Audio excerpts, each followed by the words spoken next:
দ্বিতীয় নম্বর আল্লাহ নবী বলছেন যে ওই মানুষটার নেক সন্তান, দুনিয়ার জমিনে রেখে যাওয়া একটা নেক সন্তান, ওই সন্তানটা দুনিয়ার জমিনে যদি কোনো মানুষকে কোরআনের হাফেজ করে, দুনিয়ার জমিনে যদি কোনো মানুষকে দ্বীনের জ্ঞান দেয়, শরিয়াতের জ্ঞান দেয়, ইজমা কিয়াসের জ্ঞান যদি দেয়, ওই মানুষটা যেই মানুষটাকে শরিয়াতের জ্ঞান দিয়েছে ওই ছেলেটা যতবার কোরআন শরীফ তেলাওয়াত করবে প্রত্যেক অক্ষরে 10টা করে নেকি আমার আল্লাহ পাক ওই পিতামাতার রুহের উপরে সব রেশানি করে দেবে। একবার জোরে বলে। সন্তান পাওয়াটাই কঠিন। আমরা অনেক এখানে গার্জেন আছি, আমরা চাই আমার ছেলে ব্যারিস্টার হোক, আমার ছেলে উকিল হোক, আমার ছেলে ডাক্তার হোক, আমার ছেলে ইঞ্জিনিয়ার হোক, আমার ছেলে বড় উচ্চ র্যাঙ্কের চাকরিজীবী হোক, কিন্তু কোনো পিতামাতা চায় না আমার ছেলে একজন কোরআনের হাফেজ হোক। কথা বলেন না কেন? চান? কোনো পিতামাতা চায় না আমার ছেলে একজন দিনদার আলেম হোক। আলেম হলে ওই পিতা দুনিয়ার জমিন থেকে মৃত্যুবরণ করার পরে সে যতটা কোরআনের আয়াত তেলাওয়াত যেখানেই ওয়াজ নসিহত করতে যাবে, যেখানেই বর্ণনা দিতে যাবে, যতগুলো সব ওই পিতামাতা কবরে শুয়ে শুয়ে পেতে থাকবে। একবার জোরে বলে। আমরা দুনিয়ার জমিনে ছেলেদেরকে যেমন দুনিয়াবি শিক্ষা দেব, সাথে সাথে কোরআনের শিক্ষাটাও আমাদের দেওয়ার দরকার আছে, হাদিসের শিক্ষাটাও আমাদের দেওয়া দরকার আছে।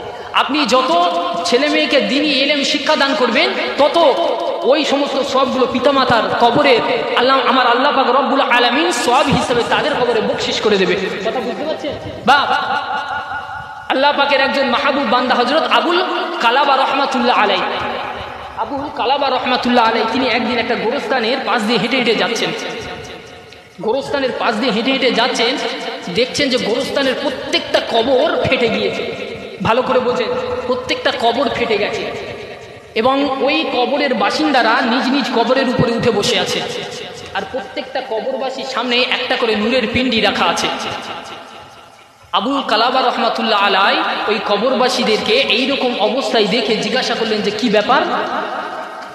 এই সমস্ত মানুষগুলোর সামনে দেখছি এক একটা নূরের পিণ্ডি রাখা আছে, আর একটা মানুষকে দেখছি সেই মানুষটা পিণ্ডিহীন অবস্থায় বসে আছে। প্রত্যেকটা কবরবাসীর সামনে একটা একটা করে নূরের পিণ্ডি রাখা আছে, আর একটা মানুষ পিণ্ডিহীন অবস্থায় বসে আছে। তখন আবু কালাবা রহমাতুল্লাহ আলাই ওই কবরবাসীকে জিজ্ঞাসা করছেন যে কি ব্যাপার, এইরকম অবস্থা কেন?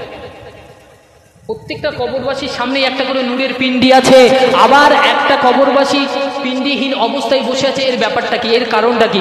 ওই সময় কবরবাসীগুলো বলেছিলেন, ও সোনামানিকেরা, ও মুসলমান ঘরের ছেলেরা, যুবকেরা, ও বড়রা নিশিরা, আমার মা বোনেরা শুনে রেখে দাও মা। ওই সময় কবরবাসীগুলো বলেছিলেন, ও আল্লাহ পাকের মাহবুব বান্দা, ও আল্লাহ পাকের দিনদার বান্দা, এইরকম ভাবে শুনে রেখে দাও, যে সমস্ত কবরবাসীগুলো এইরকম ভাবে নূরের পিণ্ডি পেয়েছে, ওই সমস্ত কবরবাসীগুলো এইরকম ভাবে দুনিয়ার জমিনে তাদের নেককার সন্তান রেখে এসেছে, তাদের দিনদার সন্তান রেখে এসেছে, এইরকম ভাবে আলেম রেখে এসেছে। ওই সমস্ত আলেমগুলো, ওই সমস্ত ছেলেগুলো তাদের মৃত্যু পিতামাতার জন্য এইরকম ভাবে দুনিয়ার জমিনে ইসালে সওয়াব করেছে, এইরকম ভাবে দোয়া মাহফিল করেছে, এইরকম ভাবে আল্লাহ পাকের কাছে দোয়া চেয়েছে, দোয়া দরুদ পাঠ করেছে।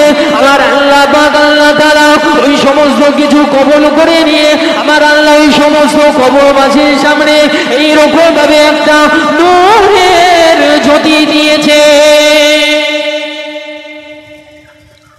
কবরবাসীরা তখন আবু কালাবা রহমাতুল্লাহ আলাইকে বলছেন যে যেই সমস্ত কবরবাসীর সামনে এক একটা নূরের পিণ্ডি রাখা আছে, তানার সেই সমস্ত কবরবাসী দুনিয়ার জমিনে একটা নেককার সন্তান রেখে এসেছে, দিনদার সন্তান রেখে এসেছে, ইমানদার সন্তান রেখে এসেছে।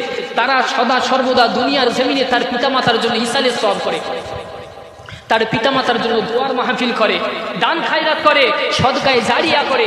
এই সমস্ত কিছু করার জন্য আমার আল্লাহ পাক ওই সমস্ত দোয়াগুলো কবুল করে নিয়ে আমার আল্লাহ পাক ওই সমস্ত কবরবাসীর সামনে এক একটা নূরের জ্যোতি, নূরের পিণ্ডি আল্লাহ দান করে দিয়েছেন। একবার জোরে বলে।